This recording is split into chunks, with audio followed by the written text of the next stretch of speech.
तो दोस्तों यह है विक्रम और बेताल की कहानी जो सदियों है पुरानी। तो दोस्तों कहानी है ज्यादा पुण्य किसका, पार्ट 4। तो दोस्तों ध्यान और शांत मन को कर लीजिए। दोस्तों विश्वपुरी नगर में रूपसेन नाम का राजा राज करता था। एक दिन उसके यहाँ वीरवर नाम का एक राजपूत नौकरी के लिए आया। राजा ने उससे पूछा कि उसे खर्च के लिए क्या चाहिए, तो उसने जवाब दिया 1000 तोले सोना। सुनकर सबको बड़ा आश्चर्य हुआ। राजा ने पूछा तुम्हारे साथ कौन कौन है? उसने जवाब दिया मेरी स्त्री, बेटा और बेटी। राजा को और भी अचंभा हुआ, आखिर 4 जने इतने धन का क्या करेंगे? फिर भी उसने उसकी बात मान ली। उस दिन से वीरवर रोज 1000 तोले सोना भंडारी से लेकर अपने घर आता।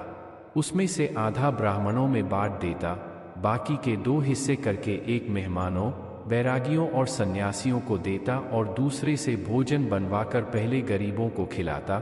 उसके बाद जो बचता उसे स्त्री बच्चों को खिलाता, आप खाता। काम यह था कि शाम होते ही ढाल तलवार लेकर राज के पलंग की चौकीदारी करता। राजा को जब कभी रात को जरूरत होती वह हाजिर रहता। एक आधी रात के समय राजा को मरघट की ओर से किसी के रोने की आवाज आई। उसने वीरवर को पुकारा तो वह आ गया। राजा ने कहा जाओ पता लगाकर आओ कि इतनी रात गए यह कौन रो रहा है और क्यों रो रहा है। वीरवर तत्काल वहां से चल दिया। मरघट में जाकर देखता क्या है कि सिर से पांव तक एक स्त्री गहनों से लदी कभी नाचती है, कभी कूदती है और सिर पीट पीट कर रोती है, लेकिन उसकी आंखों से एक बूंद आंसू की नहीं निकलती। वीरवर ने पूछा तुम कौन हो, क्यों रोती हो? उसने कहा मैं राजलक्ष्मी हूँ। रोती इसलिए हूँ कि राजा विक्रम के घर में खोटे काम होते हैं, इसलिए वहां दरिद्रता का डेरा पड़ने वाला है। मैं वहां से चली जाऊंगी और राजा दुखी होकर 1 महीने में मर जाएगा। सुनकर वीरवर ने पूछा इससे बचने का कोई उपाय है? स्त्री बोली हाँ है। यहां से पूरब में 1 योजन पर एक देवी का मंदिर है। अगर तुम उस देवी पर अपने बेटे का शीश चढ़ा दो तो विपदा टल सकती है। फिर राजा 100 बरस तक बेखट के राज करेगा। वीरवर घर आया और अपनी स्त्री को जगाकर सब हाल कहा। स्त्री ने बेटे को जगाया, बेटी भी जाग पड़ी। जब बालक ने बात सुनी तो वह खुश होकर बोला आप मेरा शीश काटकर जरूर चढ़ा दें। एक तो आपकी आज्ञा, दूसरे स्वामी का काम, तीसरे यह देह देवता पर चढ़े, इससे बढ़कर बात और क्या होगी? आप जल्दी करें। वीरवर ने अपनी स्त्री से कहा अब तुम बताओ।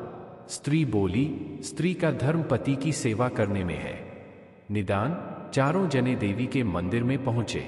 वीरवर ने हाथ जोड़कर कहा हे देवी, मैं अपने बेटे की बलि देता हूं, मेरे राजा की 100 बरस की उम्र हो।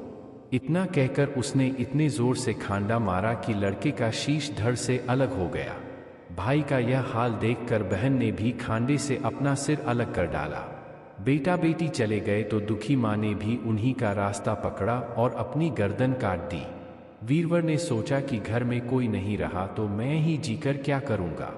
उसने भी अपना सिर काट डाला। राजा को जब यह मालूम हुआ तो वह वहां आया। उसे बड़ा दुख हुआ कि उसके लिए 4 प्राणियों की जान चली गई। वह सोचने लगा कि ऐसा राज करने से धिक्कार है।